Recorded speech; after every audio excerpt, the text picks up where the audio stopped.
وَلَقَدْ يَسَّرْنَا الْقُرْآنَ لِلذِّكْرِ فَهَلْ مِن مُّدَّكِرٍ۔ آج انشاءاللہ تعالی ہم سورۃ المائدہ کی آیت نمبر 20 سے لے کر 22 تک پڑھتے ہیں اور اس کو سمجھنے کی کوشش کرتے ہیں۔ اعوذ باللہ من الشیطان الرجیم، بسم اللہ الرحمن الرحیم۔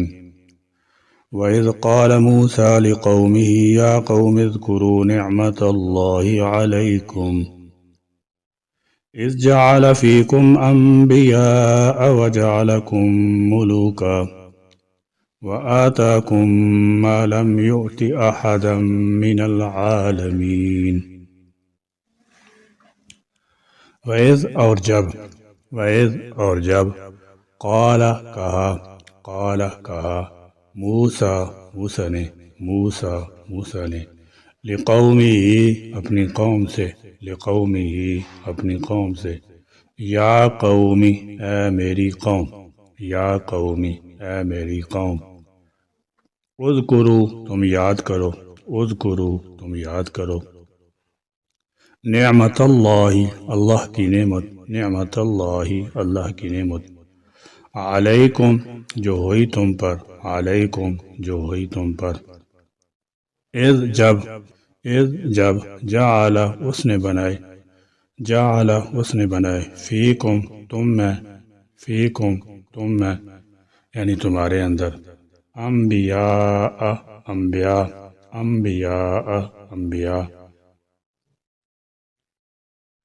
قرآن مجید میں جن انبیاء علیہم السلام کا ذکر ہے ان میں زیادہ تر بنی اسرائیل یعنی حضرت اسحاق علیہ السلام ہی کی نسل سے تھے۔ حضرت یعقوب، حضرت یوسف، حضرت موسیٰ، حضرت زکریا، حضرت یحییٰ، حضرت عیسیٰ علیہم السلام۔ وَجَعَلَكُمْ اور اس نے تمہیں بنایا ملوکاً بادشاہ۔ جب کسی قوم کا کوئی فرد حکمران ہوتا ہے تو اس پورے گروہ کی طرف حکومت منسوب ہوتی ہے، اس لیے فرمایا گیا تمہیں حکمران بنایا، ورنہ ظاہر ہے کہ پوری قوم حکمران نہیں تھی۔ وَآتَاكُمْ اور تمہیں دیا ما وہ جو لم یوتی نہیں دیا اس نے۔ اس سے مراد عقیدہ توحید کا حامل ہونا ہے کہ عہد موسوی میں یہ نعمت سوائے قوم بنی اسرائیل کے کسی اور کو حاصل نہیں تھی۔ بعض مفسرین نے انبیاء علیہم السلام اور بادشاہوں کی کثرت اور اللہ تعالیٰ جل شانہ کی طرف سے نصرتوں جیسے سمندر میں راستہ بن جانا، آسمان سے من سلوہ کا اترنا، پتھر سے پانی کا چشمہ جاری ہونا اور بادلوں کا سایہ فگن ہونا وغیرہ کا ظاہر ہونا مراد لیا ہے۔ احداً کسی کو من العالمین جانوں میں سے۔ تمام نبی بنی اسرائیل ہی میں پیدا کیے گئے، پھر ان کو حکومت بھی دی گئی۔ مصر میں ان کو بڑا اقتدار ملا، مصر سے نکل کر شام ان کے نام کر دیا اور فرمایا کہ جا کر اسے فتح کر لو۔ سیدنا حضرت ابراہیم علیہ السلام کی اولاد میں، سیدنا یعقوب علیہ السلام کی اولاد میں سے بہت سے نبی پیدا ہوئے، جن میں سیدنا یوسف علیہ السلام، سیدنا موسیٰ علیہ السلام، سیدنا عیسیٰ علیہ السلام جیسے جلیل القدر انبیاء علیہم السلام شامل ہیں۔ دو نعمت نبوت بادشاہ کا ذکر ہو چکا، تیسری نعمت دولت توحید ہے۔ توحید کی نعمت اور فضل شروع سے بنی اسرائیل کو دیا گیا، کیونکہ ان سے پہلے تمام قومیں نسل شرک کفر کے وبال میں مبتلا تھیں۔ جب بنی اسرائیل کو شروع ہی سے توحید کا سبق دیا گیا، جو انہوں نے اپنی نافرمانی کی وجہ سے بھلا دیا اور یوں اللہ رب العزت کی ناراضگی کے مرتکب ہوئے، اللہ تعالیٰ کی نعمتوں سے محروم کر دیے گئے۔ بنی اسرائیل مصر میں نہایت ذلت سے غلامانہ زندگی بسر کر رہے تھے۔ اللہ تعالیٰ جل شانہ نے سیدنا یوسف علیہ السلام کو مبعوث فرمایا تو انہیں عظیم سلطنت بھی عطا فرمائی تھی۔ مصر اور اس کی گرد و نواح کے ممالک میں آپ ہی کی فرما روائی تھی۔ اس زمانہ میں بنی اسرائیل کو عزت سے زندگی بسر کرنا نصیب ہوئی اور دینی اور دنیوی قیادت سب کچھ ان کے ہاتھ میں تھا، لیکن بعد میں اپنی نافرمانی کی بنا پر وہ عزت ان سے چھین لی گئی، تاہم کہ سیدنا موسیٰ علیہ السلام جس وقت مبعوث ہوئے فرعون کے تحت محکومانہ اور نہایت ذلت کی زندگی گزار رہے تھے۔ موسیٰ علیہ السلام آئے تو انہوں نے بنی اسرائیل کو فرعون کی غلامی سے نجات دلائی۔ اس دور میں بنی اسرائیل کی یہ غلامانہ ذہنیت رکھنے والے لوگ حاکم قوم کی دیکھا دیکھی گوسالہ پرستی میں مبتلا ہو چکے تھے۔ خدا واحد کی پرستش کا تصور ہی ان کے ذہنوں سے نکل چکا تھا، اور غضب یہ کہ ان کے دلوں میں بچھڑے کی پرستش اور اس دین سے محبت یوں گھر کر چکی تھی جیسے کہ اللہ تعالیٰ جل شانہ سے ہونا چاہیے تھی، بلکہ اس سے بھی بڑھ کر تھی۔ اللہ تعالیٰ جل شانہ نے ان کا یہ قصور بھی معاف کر دیا۔ پھر ان میں سیدنا داود، سیدنا سلیمان مبعوث کیے، جنہیں اللہ تعالیٰ جل شانہ نے بادشاہی بھی عطا کی تھی۔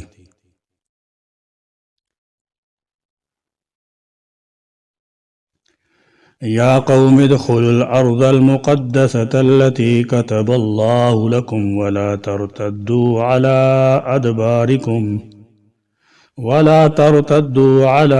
ادباركم فتنقلبوا خاسرین۔ یا قومی، اے میری قوم، یا قومی، اے میری قوم، ادخلوا، تم داخل ہو جاؤ، ادخلوا، تم داخل ہو جاؤ، والارض المقدسۃ، مقدس زمین میں، والارض المقدسۃ، مقدس زمین میں۔ مقدس سرزمین سے شام مراد ہے۔ اس وقت موجودہ فلسطین بشمول بیت المقدس شام ہی کا حصہ تھا، اور یہاں ایک جنگجو اور مشرک قوم بنو عمالقہ قابض تھی۔ حضرت موسیٰ علیہ السلام نے بنو اسرائیل کو تلقین فرمائی کہ ان سے جہاد کر کے اس متبرک مقام کو فتح کریں۔ تورات کے صحیفہ گنتی میں تفصیل سے اس کا ذکر ہے۔ بنی اسرائیل کے اس رویے کے مقابلے میں رسول اللہ صلی اللہ علیہ وسلم کے صحابہ کا کردار دیکھیے جو غزوہ بدر کے موقع پر سامنے آیا، جب صحابہ رضی اللہ تعالی عنہم رہتے تھے اور تعداد میں نہایت کم ہونے کے باوجود اللہ تعالیٰ کے سامنے سر جھکا دیا، اور رسول اللہ صلی اللہ تعالی علیہ وسلم کے ایک اشارہ پر سر کٹانے کو تیار ہو گئے۔ اس سے آپ صلی اللہ علیہ وسلم و صحابہ کی عظمت کا اندازہ ہوتا ہے۔ وہ جو کاتب اللہ، اللہ نے لکھ دیے، کاتب اللہ، اللہ نے لکھ دیے، لکم تمہارے لیے، لکم تمہارے لیے، ولا ترتدوا اور نہ تم پھرنا، ولا ترتدوا اور نہ تم پھرنا، علی ادبارکم اپنی پیٹھوں پر، علی ادبارکم اپنے پیٹھوں پر، فتنقلبوا تب تم پلٹو گے، فتنقلبوا تب تم پلٹو گے، خاسرین نقصان اٹھانے والے بن کر، خاسرین نقصان اٹھانے والے بن کر۔ جب فرعون بحر قلزم میں غرق ہو گیا اور بنی اسرائیل اس سے پار اتر گئے تو ان لوگوں کی یہ ہجرت ان کے آبائی وطن فلسطین کی طرف بتائی گئی تھی، جو سیدنا ابراہیم، سیدنا اسحاق اور سیدنا یعقوب علیہ السلام وغیرہ کی تبلیغ کا مرکز رہا ہے۔ موسیٰ علیہ السلام کو بدریہ وحی اللہ تعالیٰ نے اطلاع دی تھی کہ ان مہاجرین کو ساتھ لے جا کر فلسطین پر چڑھائی کرو تو بنی اسرائیل کو اللہ تعالیٰ جل شانہ فتح دے گا، اور اس طرح ان کا آبائی وطن ان کو واپس مل جائے گا۔ چنانچہ سیدنا موسیٰ علیہ السلام نے ان کو جہاد کی ترغیب دی اور اللہ تعالیٰ جل شانہ کی طرف سے فتح و نصر کی بشارت بھی دی گئی، مگر ان لوگوں نے یہ سوچا کہ پہلے ہمیں فلسطین کے موجودہ حالات سے پوری طرح واقف ہونا چاہیے، تب ہی جنگ کی کوئی بات سوچ سکتے ہیں۔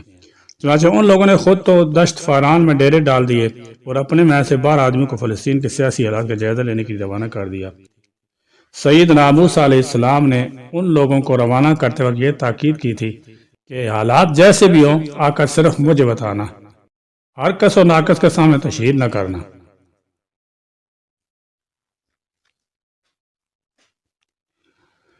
قالوا يا موسى إن فيها قوما جبارين وإنا لن ندخلها حتى يخرجوا منها فإن يخرجوا منها فإنا داخلون۔